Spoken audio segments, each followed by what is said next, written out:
Welcome to Let Me Fix This. Enjoy the video. Connect your Kindle Paperwhite to your computer using the USB cable and unlock the device. Open your file manager and locate the device drive that appears. Copy the My Clippings (TXT) file to a local folder on your computer for safety.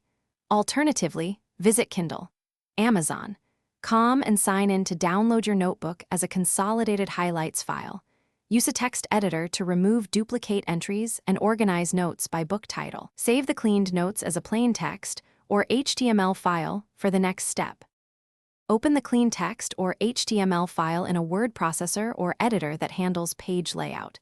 Set page size to letter 8, 5x11 inches or A4 27x11, 69 inches depending on your preference. Apply 0.5-inch margins on all sides to ensure printer compatibility and to leave room for binding. Choose a 10 to 12 pt sans serif font like Arial for maximum readability on paper. Add headings that include book title, location, and date for each note to preserve context. Save the document as a new file before exporting to PDF. From your word processor, export the finalized document to PDF using the Export or Save as PDF option.